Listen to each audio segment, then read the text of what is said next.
온라인 차익 거래로 돈을 쓸어 담고 있는 부자들 이야기를 해보려고 해요. 이 영상을 끝까지 보신다면 현재 온라인 부자들이 어떻게 차익 거래로 부를 쌓아가고 있는지 인사이트를 얻을 수 있습니다. 먼저 차익 거래란 가격 차이가 나는 상품을 싼 곳에서 사서 비싼 곳에 팔게 됨으로써 수익을 얻는 것을 말하죠. 쉽게 예를 들면 한국에서 3,000원 하는 빅맥을 사와서 미국에 5,000원에 팔아 2,000원의 차익을 수익으로 얻는 거래를 말합니다. 현재도 오프라인 차익 거래에서 부를 쌓아가는 사람들이 많은데요. 헌옷을 싸게 사서 세탁하고 관리한 후에 비싸게 파는 경우가 그러하답니다. 이러한 차익 거래는 자신이 재능이 없어도 가격 차이가 나는 물건만 찾으면 돈을 쓸어 담을 수 있죠. 그렇기에 아이디어만 있으면 부자가 되는 건 순식간이랍니다. 하지만 오프라인의 경우 시간적 공간적 제약이 있어 일반인이 하기에는 쉽지 않아요. 일반인 역시 헌옷을 비싸게 팔면 된다는 아이디어는 알지만 실천하는 사람이 없는 게 이런 제약 때문이죠. 하지만 온라인의 경우는 다릅니다.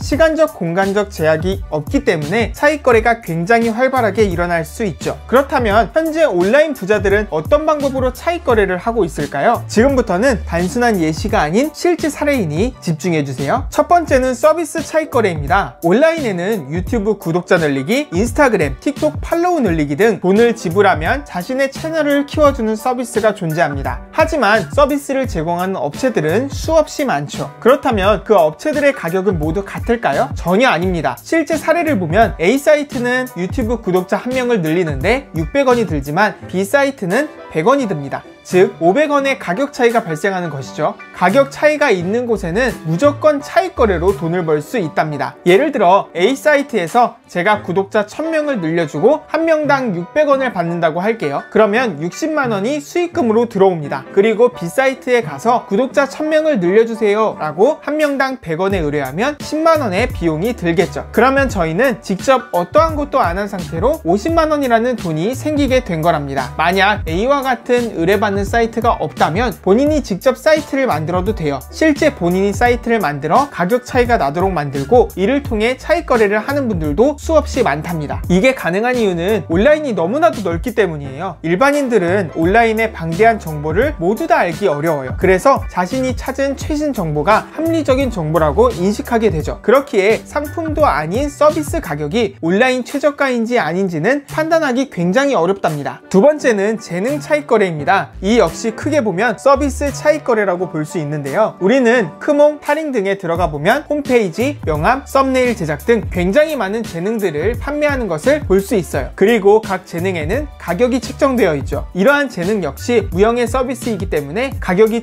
천차만별입니다. 예를 들어 크몽에서 명함 제작 서비스가 5만원, 그리고 타링에서는 만원이라고 하겠습니다. 그러면 우리는 크몽의 명함 제작 서비스를 5만원에 올리고 명함 제작을 의뢰받으면 타링에 만원에 맡기는 거죠. 이를 통해 아무것도 안 하고 4만원을 벌 수 있는 겁니다. 이 경우 타링은 예시만 든 것이고 실제로는 국내 재능 사이트와 해외 재능 사이트 사이에서 차익 거래를 하시는 분들이 있다고 하네요. 세 번째는 상품 차익 거래입니다. 지금까지 말한 서비스 차익 거래가 획기적인 방법이라면 마지막 상품 차익 거래는 지금 당장 접근할 수 있는 흔한 방법입니다. 물론 스마트 스토어도 상품 차익 거래에 해당되지만 이는 제외하도록 할게요. 오늘 말씀드릴 상품 차익 거래는 운동화 리셀입니다. 비싼 운동화의 경우 온라인 추첨을 통해 할인가로 판매되고 있습니다. 실제로 80만원짜리 나이키 운동화를 나이키 공홈에서 20만원에 추첨해서 판매를 하죠. 그러면 우리는 나이키 공홈과 같은 곳에 무조건 추첨이 뜰 때마다 지원을 하는 겁니다. 그냥 나이키 공홈에 들어가 클릭 몇 번이면 추첨에 참여할 수 있어요. 추첨이 언제 뜨는지는 관련 카페 등에 가입해서 정보를 얻으면 되겠죠. 이렇게 추첨에 당첨돼서 20만원을 내고 운동화를 샀다면 몇 개월 후에 당근마켓이나 관련 커뮤니티, 중고나라 등에 80만원에 팔게 되면 우리는 60만원을 클릭 몇 번만으로 벌게 되는 것이죠. 물론 추첨제이기 때문에 확률이 적을 수 있지만 사람들이 잘 신지 않는 사이즈를 선택하면 의외로 잘 되는 경우가 많으니 참고하세요. 오늘은 이렇게 온라인을 통해 차익 거래를 하는 사람들을 알아봤어요. 아주 짧게 전체적인 아웃라인만 전해드린 거지만 온라인에는 제가 말한 것 이외에도 정말 많은 서비스가 존재합니다. 그리고 그 서비스 간의 가격 차이는 어마어마하게 게 벌어져 있죠. 만약 여러분들이 사이트 제작 능력과 서비스 차익거래 능력을 갖추기만 한다면 지금 당장 퇴사할 수도 있지 않을까 싶어요. 저도 이 차익거래 할 만한 서비스를 매일 찾아보고 조금씩 실천하고 있답니다. 여러분들도 한번 분석하고 도전해보세요. 그리고 돈을 쓸어 담아보세요. 실천하면 뜻밖의 행운이 언제든 찾아올 수 있다는 것을 잊지 않으셨으면 좋겠습니다. 그럼 다음 영상에서 더 유익한 정보로 찾아뵐게요. 안녕히 계세요.